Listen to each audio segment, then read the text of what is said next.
Thank you for the opportunity to come and present today.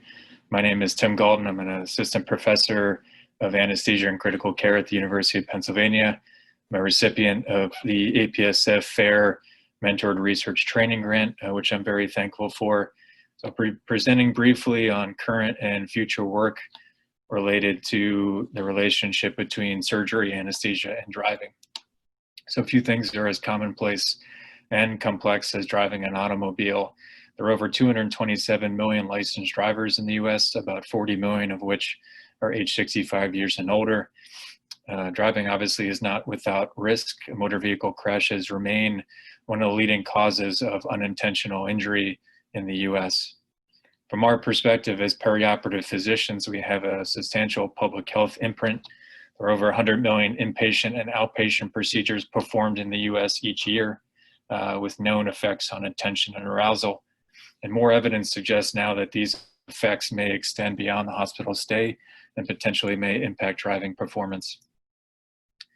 So the potential for risk, particularly when patients go home, is present, yet really hasn't been characterized to date.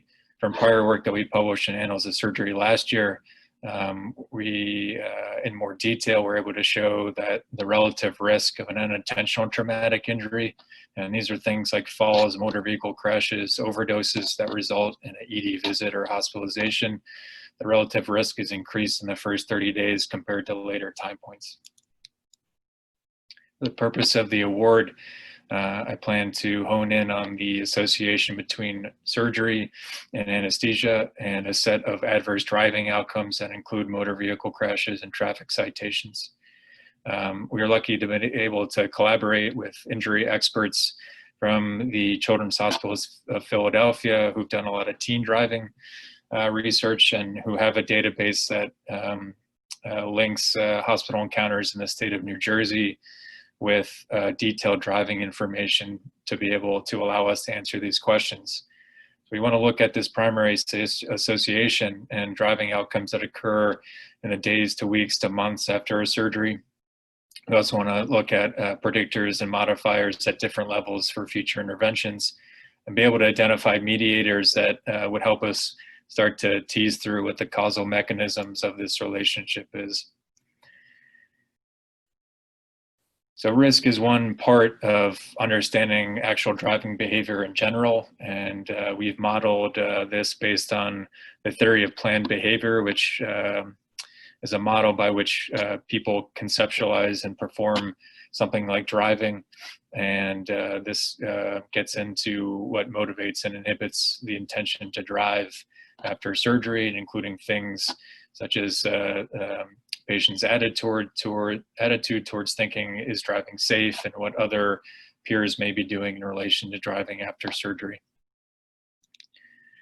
Our current work has focused on this larger question of driving behavior, and within the Health and Retirement Study, which is a longitudinal survey of older Americans, we looked at the association between a hospitalization and declines in driving status within 2 years. And this may be stopping driving or limiting your driving in some capacity. And what we found was that a hospitalization, and these are not just for surgery, but hospitalizations in general, compared to not having a hospitalization, is associated with an increased risk of driving reduction or cessation within 2 years. And this is particularly true for stopping driving entirely.